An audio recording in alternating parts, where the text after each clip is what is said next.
So, number one is the cities and municipalities must develop a comprehensive land use plan through the City or Municipal Planning and Development Office.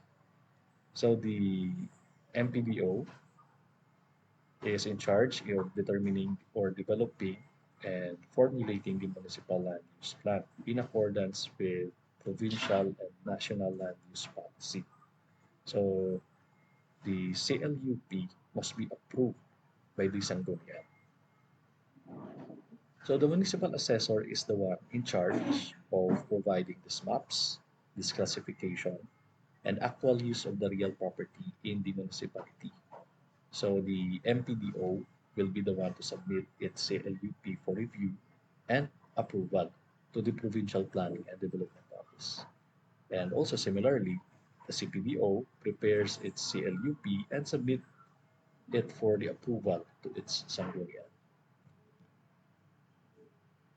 So the responsibility for land use planning, the MPDO will be the one to submit its CLUP for review, and both the PPDO and the CPDO will be the one to submit their CLUP for approval to the Regional Land Use Committee. So the NEDA, the National Economic Development Authority, will lead the agency for land use planning and receives the all copies of the CLUP. And also the CPDO prepares its CLUP and submits it for the approval to its Sangguniang. And also the conversion of agricultural lands to non-agricultural uses. So according to the Section 4 of Executive Order, the Department of Agrarian Reform is responsible for approving and disapproving application for the conversion, restructuring, or readjustment of the agricultural land into non-agricultural uses. This is in number 129A from 1987 series of the Executive Order. It has the sole authority to approve or deny applications for the conversion of agricultural land to residential or commercial or industrial and other land uses. So the individual land holdings applications for land use conversion shall remain the responsibility of the DAR, which shall use its primary reference documents on comprehensive land use plans and accompanying ordinances that is being passed upon be approved by the local government units, as well as the national land use policy that was being established by the RA number 6657, as well as the executive order number 129A. So the following conditions may apply for the conversion of the agricultural lands to non-agricultural uses. First is that the private agricultural landowners or other individuals are they should be the authorized by the landowners, and also the farmers, beneficiaries of the agrarian reform program who have fully paid their obligations and qualified under the uh, AO after the 5 years from the award, reckoned from the date of registration of their land holdings. So this is in the DAR number oh 07 series of 1997, or persons who is duly authorized by it. And also the government agencies, including the corporations owned or controlled by the government. This shall apply to all private agricultural lands as defined herein, regardless of tenure or commodity that is being produced. So it is also include all the untitled agricultural lands and agricultural lands reclassified into non-agricultural uses by the LGU after the June 15, 1988, in accordance with MC number 54, which is series of 1993 of the President's Office, and those proposed for livestock, poultry, and swine raising. Next is the following criteria were adopted as the foundation for the approving of the conversion application.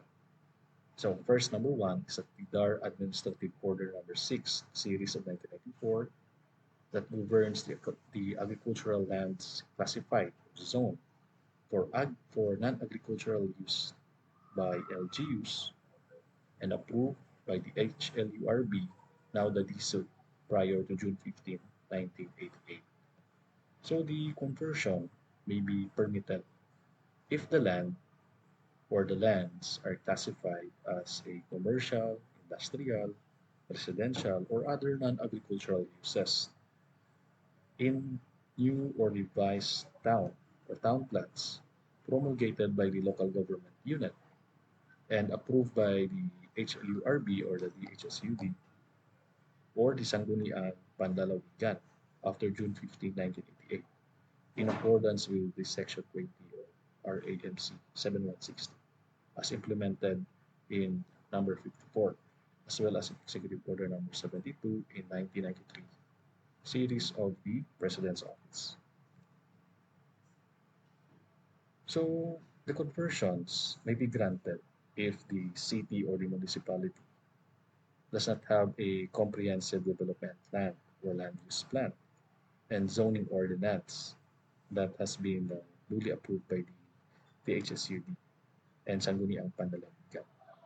But the dominant use of the area surrounding the specific land to the application for conversion is no longer agricultural, or if its proposed use is similar or compatible with the dominant use of the surrounding areas as determined by the DAR. So the following areas are designated as highly restricted from conversion. Okay, so these are the things that are prohibited for conversion. Number one is that lands that is being classified as highly restricted in accordance to the DA's network of protected areas for agriculture. These are the irrigable or irrigated that without irrigation with firms funding commitments, and also the agro-industrial croplands or lands that are currently planted to industrial crops.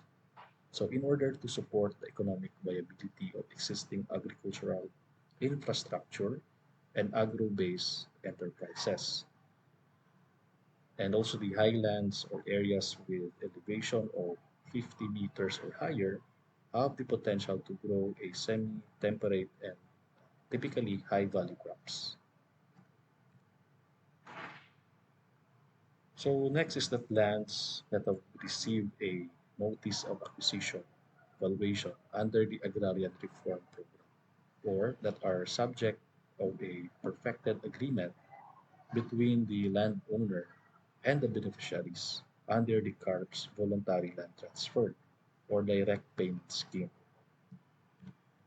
and also the areas that are identified as environmentally critical by the DENR in accordance with the PD 1586 in 1987, as well as the lands in this classification may be only converted in existing laws are followed and following documents are submitted. So the social benefit cost analysis approved by the DA and the environmental impact assessment and also the environmental clearance certificate. So these are the documents that are very important in for you to have this conversions. And also the following areas shall not be subject to conversion or a also non-negotiable. So first is that the protected areas that are being designated under the National Irrigated Protected Area System, including watershed and aquifer recharge areas as determined by the DENR in accordance with the RA 7586 of 1992. So there are several subdivisions that their conversion, their development has been hold due to this area of concern. They cannot proceed to the development because they need to uh, get that clearance. So All irrigated lands delineated by the Department of Agriculture and the National Irrigation Authority, or the NIA, under the network of what we call the protected areas for agriculture, where water is available to support the rice and other crop production, and all irrigated lands where water is not available for rice and other crop production, but are within areas that is programmed for irrigation facility rehabilitation by the DA and the NIA. So this is in pursuant to Presidential Administrative Order number 20 of 1992. Next is that the network of protected areas for agriculture as of 1991, as determined by the DA or the NIA, shall serve as a guide in determining a non-negotiable areas for this purpose. First is that all irrigable lands that have already been covered by irrigation projects with firm funding commitments as defined by the agricultural lands with irrigation systems run by private organizations, and also cases in applicants for conversion who are involving in lands that are protected from conversion and not negotiable for conversions will not be given it will not be given a due process. Next is that environmental critical areas. So it refers to a uh, declared by law. Number one are national parks, watersheds, um, wildlife preserves, and the wildlife sanctuaries, and also the areas that are designated as attractive potential tourist destination, and also the areas that provide habitat for endangered or threatened indigenous Philippine wildlife, the flora and fauna, areas for exceptional historic, archaeological, and scientific interests, as well as the areas that have historically been occupied by the cultural communities and tribes. So the environmental critical areas, so it refers to areas that are within the steppes or the slopes, areas that are frequently visited and also hard hit by natural disasters like the geological hazards or flood prone areas, and as well as the typhoons and volcanic prone areas. So these areas are being considered as high risk, and also zones that are being designated as prime agricultural lands and aquifer recharge areas and bodies of water. Also, the mangrove habitats, the reefs with corals, forests that are, uh, and also the riverbanks and the marshlands and swamp forests. Okay, so let's proceed to the section 4, the Real Property Tax Administration, or the RPTA project. So what is the objective of the RPTA? So the RPTA project was created to maximize the potential of a real property tax as a major local revenue source with the following specific goals in mind. The following are to develop a comprehensive real estate appraisal system that will ensure a realistic property valuation for a taxation purposes, and also to standardize the property values in each LGU. The uniform assessment methods and procedures must be established, and also to ensure that the real estate ad valorem tax is just, uniform, and equitable, and also the adopting the necessary measures to maximize what we call the tax collection efficiency at the local levels, and to ensure that the proceeds of real property tax collections are used as efficiently as possible by the local government, and to develop and implement the policies and procedures to improve the technical skills, and also to establish a reasonable performance standards in the local assessment and treasury services. So the real property tax administration projects major components are the following. So the number one is that projects has three major components that integrate the following technical and administrative process. Number one is the mapping of taxes. Second is the conversion of records and collection of taxes. So these are the three major components in the RPTA project. So now we are now in section 5, the assessment loan revolving fund. So this one was created in pursuant to PB 1002, which provides as follows. So the revolving assessment loan fund is a 50 million peso appropriated from the unallocated balance of internal revenue allotments to the local government after distribution of their individual shares in accordance with Section 1 of Presidential Decree Number 144 as amended to establish an assessment loan revolving fund to finance a tax mapping projects and also periodic revision of assessments and other real property assessment programs of provinces and also as well as our cities and municipalities. So such funds shall be administered by the Secretary of Finance and shall be loaned to provinces, cities, and municipalities without interest, subject to such terms and conditions as he may impose. So the 50 million assessment loan revolving fund is available to all the provinces, the cities, and municipalities to finance any of the following programs. Number one is the tax mapping initiative. Number two is the general real estate assessment revision, and also other real estate appraisal programs.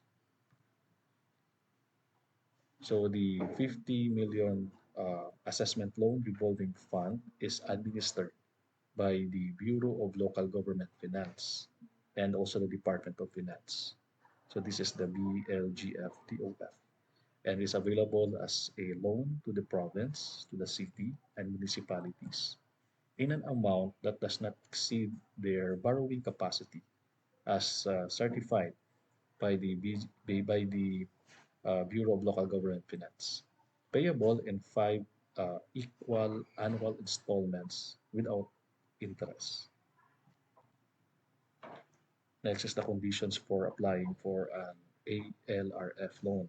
Okay, so the province, the city, or municipality must file their loan application into the BLGF 8th floor in the EDPC building of the Bangko Sentral ng Pilipinas complex that is located in Roas Boulevard, Manila. So the loan application must be accompanied by the following documents.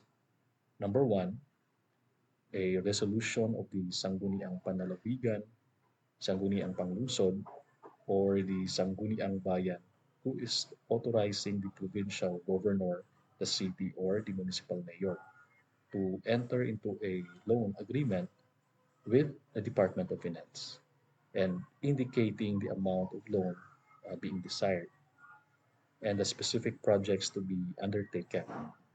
So this is the MOF assessment regulation number 477 that is dated way back May 23, 1977. And next, a project study and the action plan. So now we are in clarification construction in section 6.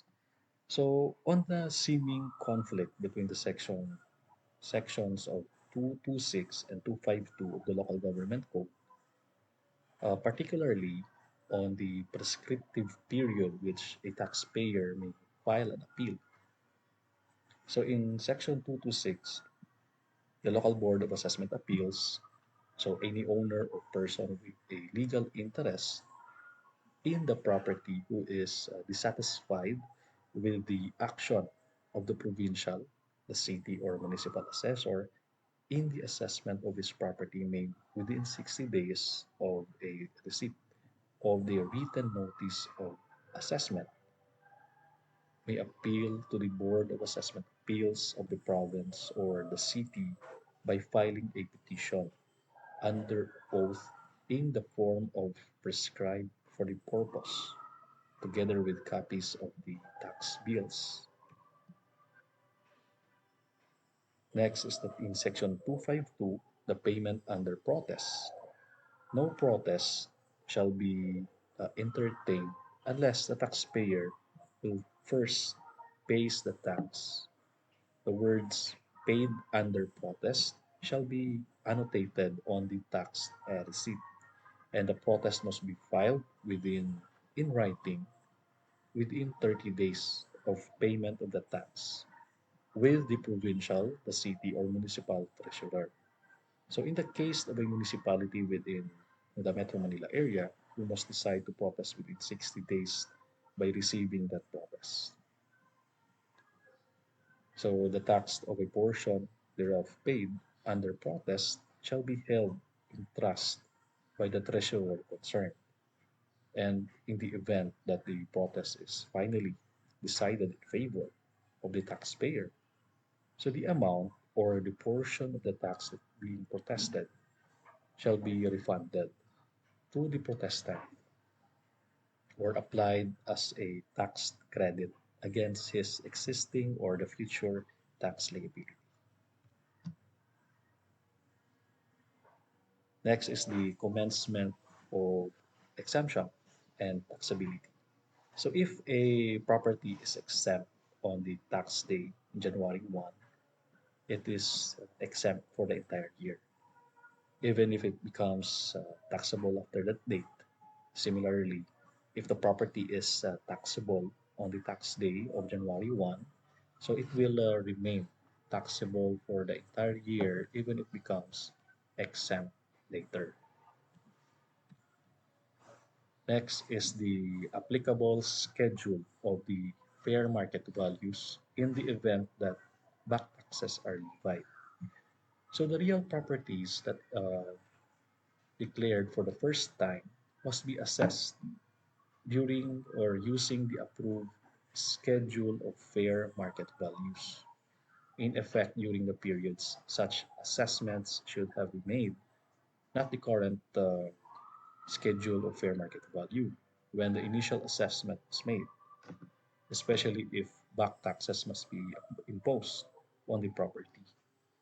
So if general revisions have been conducted for the corresponding periods after such initial assessment, then the assessment should be similarly revised to similarly apply and conform with the applicable schedule of fair market value. So, keen force for such specific periods.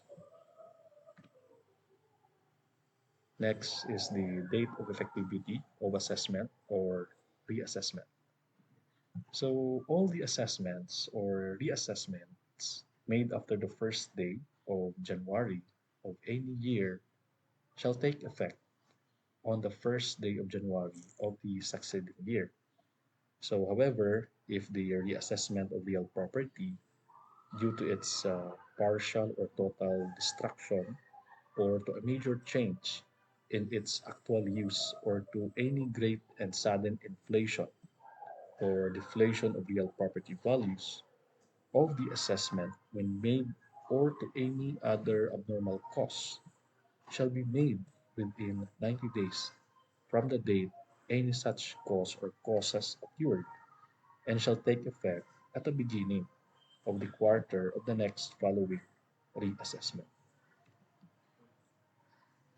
So this provision shall apply to all existing assessments of real properties which taxes by operations of law should be should be paid annually in case of change of ownership or when there is subdivision or consolidation of properties, the effective date or the commencement of taxes thereon shall be on the first day of January of the succeeding year, and the current assessment shall have been fully paid. Okay, so when penalties or interest are imposed on back taxes. So, a real property that is being declared for the first time shall be assessed for taxes for a period during which it would have been liable, but in no case for more than 10 years prior to the date of initial assessment, provided, however, that such taxes shall be computed on the basis of the applicable law in force during the corresponding period. So, if such taxes are paid on or before the end of the quarter following the date the notice of assessment was received by the owner or his representative, no interest for delinquency shall be imposed thereon. Otherwise, such taxes shall be subject to an interest at the rate of 2% per month or a fraction thereof from the date of the receipt of the assessment until such taxes are fully paid. Next is the when penalties or the interest are imposed on back taxes. So if such taxes are paid on or before the end of the quarter, the following the date of the notice of assessment was received by the owner or his representative, so there will be no interest for delinquency shall be imposed. Otherwise, such taxes shall be subject to an interest on the rate of 2% per month or a fraction. So stated that is assessment appeals such tax after the taxes are fully paid. Next is the payment of realty taxes as condition, uh, precedent to the filing of an assessment of the appeal and protest. So appeals on the real property assessments made under the code shall in no case suspend the collection of the corresponding realty taxes on the properties that are involved as assessed by the provincial or the city assessor. So without prejudice to subsequent adjustment that is based on the final outcomes of the appeal. So the appeal on assessment mentioned in the code provisions where realty taxes must first be paid before the jurisdiction can be acquired on its it refers to appeals on the assessor's real property assessments made in accordance with RA number 7160 on the filing of a protest and in cases involving the legal questions, the legality of a law or ordinance, or the constitutionality of a law. So class, for our references, you may check the chapter 8 of the Manual on Real Property Appraisal and Assessment Operations. So this is the end of my lecture. I hope that you have learned something in this discussion. So if you have some questions and clarification, you may message me and inform me about your concern. So thank you very much for joining my lesson and see you again on our next topic.